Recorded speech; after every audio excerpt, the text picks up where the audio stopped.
Bonjour, bonsoir à tous, c'est Aniki, les vacances c'est fini, il est donc temps de passer aux choses sérieuses. Et pour la reprise des Anime News, on va s'attaquer à Mob Psycho 100. Les amis, c'est parti pour la saison 2 de Manga Factory.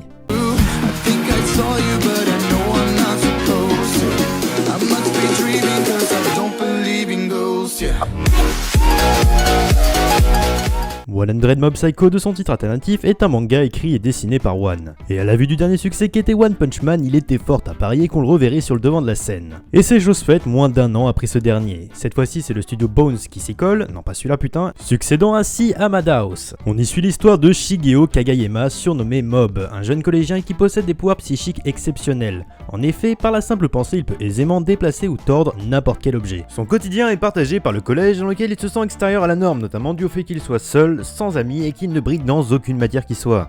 Mais aussi par son travail d'exorciste chez un faux médium du nom de Reigen Arataka. Il n'a cependant qu'un objectif en tête, devenir populaire et sortir avec la plus belle fille du collège. Ainsi, malgré sa puissance sans égale, il s'est peu à peu privé d'utiliser ses pouvoirs, c'est d'ailleurs l'un des facteurs majeurs de l'histoire, dont on reparlera plus tard. La première chose qui saute au visage, c'est l'animation, c'est d'ailleurs quelque chose qui a beaucoup fait débat, certains s'en plaignant, d'autres criant au génie. Mais désolé de vous décevoir, c'est ni l'un ni l'autre. La grosse différence avec One Punch Man, c'est que l'animation n'était pas basée sur les dessins de One, mais sur ceux du remake fait par Yusuke Murata. Donc faire abstraction de ce remake était totalement impossible. Sauf que pour Mob Psycho, il n'est pas question de remake, mais bien d'un manga dessiné par One. Alors certes, les dessins ne sont pas vraiment exceptionnels en temps normal, mais force est d'admettre que durant les scènes d'action, ils en jettent. Et on remarque vite que l'animé respecte le même processus. La seule question qu'on pourrait se poser alors, c'est pourquoi avoir gardé cette qualité de dessin? Pour ça, deux hypothèses me semble probable. Soit tout simplement pour garder l'esprit de l'œuvre originale, comme j'ai plus ou moins expliqué plus tôt, qui faisait qu'on s'intéressait plus au fond qu'à la forme, sauf du coup pendant les phases de combat qui sont extrêmement badass. Ou alors par manque de temps, voire à cause d'une réelle fainéantise, et j'ai plusieurs raisons qui pourraient expliquer cela. Déjà, c'est que faire un animé beau sur un dessin moche, c'est pas quelque chose de novateur, y a qu'à voir avec Shingeki no Kyojin. Et même si je trouve les dessins de SNK beaux, il faut bien reconnaître que l'animé reste meilleur graphiquement. Et pour Mob Psycho, c'est pareil. Cependant, même si l'animé reste plus beau, il y a beaucoup de choses que l'on pourrait critiquer, comme les problèmes d'incrustation de personnages, les déformations de visage ou bien encore les arrière-plans souvent gribouillés. Mais malgré tout ça, il faut bien avouer que Mob Psycho reste beau, et que sans son style graphique actuel, ça perdrait énormément de son charme, surtout que l'animation reste excellente. Autre sujet qui a fait pas mal débat, c'est le qualificatif de One Punch Man 2.0, et c'est quelque chose à quoi il fallait s'attendre, puisque comme j'ai dit maintes et maintes fois, il y a eu une énorme hype autour de One Punch Man. Tout le monde a vu One Punch Man, tout le monde a adoré One Punch Man, moi y compris, si bien qu'au final on a eu droit à des énormités pas possibles. Et vas-y que One Punch Man c'est le meilleur shonen du monde, One Punch Man c'est le Dragon Ball des futures générations, si bien que One Punch Man a tellement marqué les futures générations qu'un mois après la fin de l'anime, plus personne n'en avait rien à foutre, y'a qu'à voir les Google Trends. Cependant, les studios ont voulu continuer à surfer sur le phénomène planétaire qui était One à ce moment-là, si bien que beaucoup de personnes sont restées focalisées sur les ressemblances entre Mob Psycho et One Punch Man. Mais malgré tout ça, on va essayer de déterminer si oui ou non Mob Psycho est-il meilleur que One Punch Man. Pour cela, je vais commencer par démonter cette idée du One Punch Man 2.0. Concernant la similarité entre les deux œuvres, alors déjà ceux qui vont commencer par me dire lol c'est la même chose car les deux protagonistes ils se ressemblent, à part un gros nique ta mère, pourrait rien répondre de plus constructif. Concernant les similarités, comme je disais plus tôt, on va s'attaquer au rapport de force. Dans One Punch Man, que je vais maintenant appeler OPM sinon ça va très vite devenir chiant, toute l'histoire tourne autour du fait que Saitama puisse défoncer n'importe qui rien qu'à la force de sa chauvitude. C'est pour cela qu'on le désigne souvent comme un shonen parodique puisqu'il vient briser ce principe d'ennemi toujours plus fort. C'est un code que l'on retrouve dans énormément de shonen, on met en lumière un nouveau méchant qu'on nous présente comme très fort mais surtout plus fort que le héros principal, et après une lutte acharnée ou un entraînement fructueux ou même les deux pour plus de fun, le héros le défonce et devient plus fort, il suffit alors de répéter cette opération à l'infini et vous obtenez une bonne partie des mangas qui marchent à l'heure actuelle. OPM reprend donc le même principe, cependant même si l'évolution de la dangerosité des ennemis se fait de manière exponentielle, ils resteront toujours de grosses merdes face à Saitama. Et on pourrait penser aisément que Mob Psycho reprend le même processus puisque l'on se rend compte rapidement que Shigeo a la capacité, et j'insiste bien sur ce terme, enfin pas trop quand même, d'être imbattable. Cependant, on voit bien qu'il ne l'est absolument pas puisqu'il va essuyer de nombreuses blessures, voire de terribles défaites. Bon ok, j'avoue je grossis un peu le trait, mais l'idée est là. L'autre gros point commun et qui est sûrement le plus reproché, c'est le côté blasé des deux protagonistes.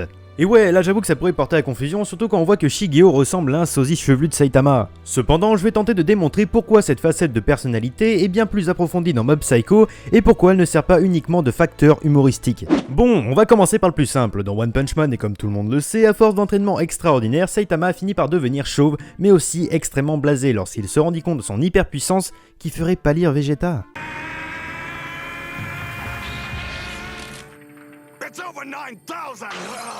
On en vient donc au résultat suivant. Saitama était totalement normal, mais en perdant toute joie de combattre, il perdit toute combativité, ce qui le rendit totalement blasé. Mais pour le cas de Mob, on est face à une réaction psychologique bien plus intéressante, puisqu'il n'est en aucun cas blasé, il est renfermé sur lui-même.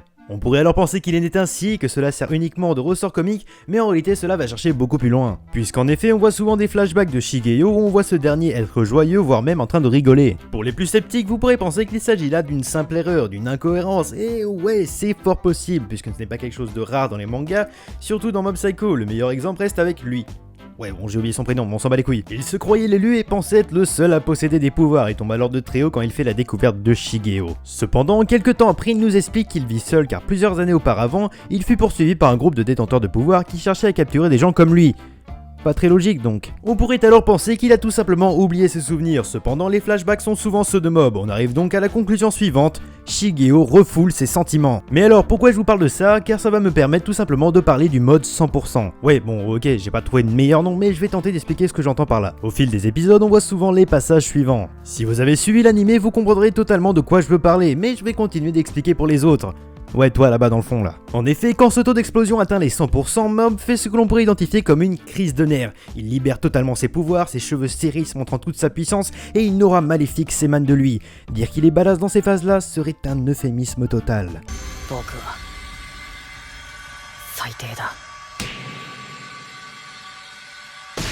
Ce que je trouve intéressant ici, outre le fait qu'il soit tellement vénère qu'il en arrive à moduler la matière, c'est le sentiment qu'il en ressort. Tout à l'heure, je vous ai dit qu'on pouvait comparer cela à des crises de nerfs, cependant cela va bien plus loin. En effet, lors des premières explosions de Mob, et rien de sexuel là-dedans, il ne dégage que de la colère, d'où l'importance du 100%, car c'est alors le seul sentiment émanant de lui. Cependant, on se rend compte qu'après quelques temps, que durant les explosions de Mob, il ne s'agit pas forcément de colère, mais des fois d'autres sentiments comme la tristesse. On en arrive alors au point culminant de pourquoi ce côté blasé est traité de manière différente entre OPM et Mob Psycho. Pour synthétiser tout cela, on va prendre deux œufs, un qui représentera Saitama et l'autre qui représentera Mob.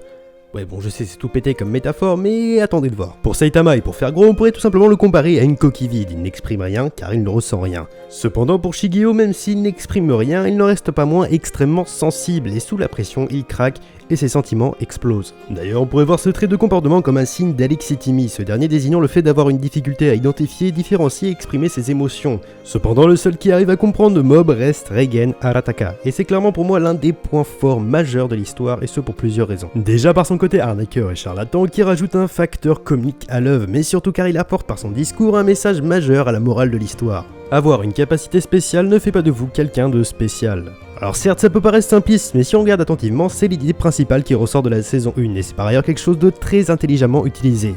Reigen explique à Mob qu'il ne doit pas se sentir supérieur aux autres grâce à ses pouvoirs, et ramène cela à la société actuelle, que vous soyez intelligent ou fort, vous restez quelqu'un de normal. C'est d'ailleurs Reigen lui-même qui va pousser Mob à ne plus se servir de ses pouvoirs contre les autres, car de son côté, Shigeo veut prouver qu'il est capable de grandes choses sans ses pouvoirs. On peut d'ailleurs dégager de nombreux messages intéressants à travers l'anime, notamment avec l'histoire entre les deux frères Kageyama, mais je vous laisse découvrir ça par vous-même. Au final, peut-on dire que Mob Psycho est meilleur que One Punch Man? En réalité, c'est très compliqué de répondre puisque même si les deux œuvres se ressemblent à première vue et comme je l'ai expliqué sont bien différentes, on retrouve dans les deux les thématiques habituelles de One ou encore la mise en action si particulière de l'auteur qui, je dois l'avouer, que ce soit Mada ou ce Bones, ont parfaitement réussi à retransmettre.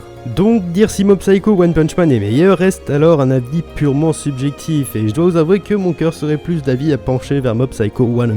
D'ailleurs n'hésitez pas à me dire laquelle des deux œuvres vous préférez et si vous souhaiterez que je parle d'un animé en particulier lors d'un prochain Anime News. Voilà les amis c'est tout pour cette vidéo, si je devais conclure par une simple phrase, joyeux Noël, et surtout n'hésitez pas à partager la vidéo, à mettre un pouce bleu, c'est vraiment super important, à vous abonner si ce n'est pas déjà fait. C'était Aniki, je vous dis à l'année prochaine, ciao. I wanna wish you a Merry Christmas. I wanna wish you a Merry